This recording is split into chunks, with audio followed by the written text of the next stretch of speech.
மாஷா அல்லாஹ். ரசூலுல்லாஹ்வுடைய ஜனாசா இதுல வந்து கேள்வி கேட்க வரணும். ரசூலுல்லாஹ் அவர்கள் வஃபாத்தானதற்கு பிறகு அல்லாஹ்வின் தூதர் ஸல்லல்லாஹு அலைஹி வஸல்லம் அவர்களை அடக்கம் செய்வதற்கு 3 நாள் எடுத்துக்கொண்டாங்க. ஒரு நாள் இல்ல, 2 நாள் இல்ல, 3 நாள். சரிங்களா? இங்க நம்ம பல விஷயத்தை யோசிக்க வேண்டும்.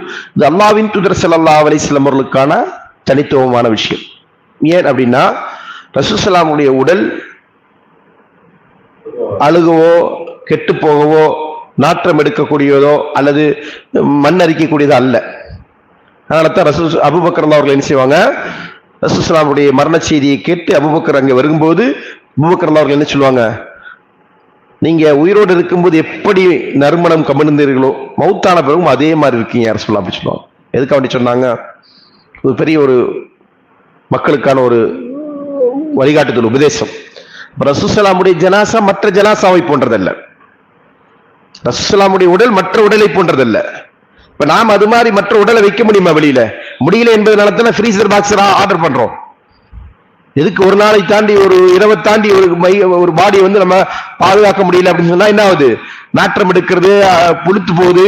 இதெல்லாம் ஏன் நடக்குதுன்னா மற்ற உடலோட நிலையை தான். ஆனா அல்லாஹ்வின் தூதருக்கு அப்படி இல்லை. அவங்க அதனால ஏன் தாமதப்படுத்தினா ரசூலுல்லாஹ்வுடைய ஜனாசாவை எப்படி கையாளணும் அப்படின்றது அவங்களுக்குள்ள ஆலோசனை செய்ய வேண்டிய விஷயமா இருந்தது. அடுத்து ஹலீஃபா யார் என்பதை தேர்ந்தெடுக்க வேண்டியது மஷூரா செய்யப்பட வேண்டிய விஷயமா இருந்தது. எப்படி ரசூலுல்லாஹ் அவர்களுக்கு ஜனாசா தொழுகை நடத்தணும் என்பது, யார் தலைமையில் நடத்தணும் என்பதெல்லாம் அவங்களுக்குள்ள என்னது ஆலோசனை செய்ய வேண்டிய தேவையா இருந்தது.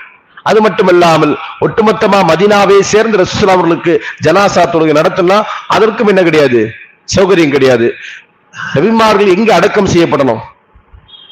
அதுதான் என்ன செய்வாங்க, அவங்க மரணிக்கின்ற இடத்தில் அடக்கம் செய்யப்பட வேண்டும். இத்தனை விஷயங்களும் அவங்க என்ன செய்றாங்க, ஆலோசனை கேட்டு மஷூரா பண்ணி அவங்க என்ன செய்றாங்க. ஏன்னா ஹதீஸ்களும் எல்லாருக்கும் எல்லாமே தெரியுமா? அப்ப யாருக்கெல்லாம் தெரியுதோ அவங்கள்ட்ட தகவல் வந்த பிறகுதான் அதை நடைமுறைப்படுத்த வேண்டிய சூழ்நிலை. அப்ப அதனால அவங்களுக்கு என்னது காலதாமதங்கள் ஏற்படுகிறது. அந்த காலதாமதம் அது ரசூலுல்லாஹ் அவர்களுக்கு என்றால் அது பிரச்சனை இல்லை. அல்லாஹ் நாடி இருந்து அல்லாஹ் ரசூலுல்லாஹ்வுடைய கபரை அடக்கம் செய்யப்படாமலே ரசூலுல்லாஹ் அப்படியே மேலேயே பூமியிலே அல்லாஹ் தஆலா அப்படி வைக்கணும்னு அல்லாஹ் நாடி இருந்தா இன்னை வரைக்கும் ரசூலுல்லாஹ்வுடைய உடல் அப்படியே தான் இருக்கும். எந்த ஒரு மாற்றமும் இல்லாம அப்படியே தான் இருந்திருக்கும். சரிங்களா? அது ரசூலுல்லாஹ் அவர்களுக்கு மட்டுமே உள்ள காரியம். அதை நம்ம என்ன செய்யக்கூடாது, ஏனைய மையத்துக்கு நம்ம பொருத்த முடியாது.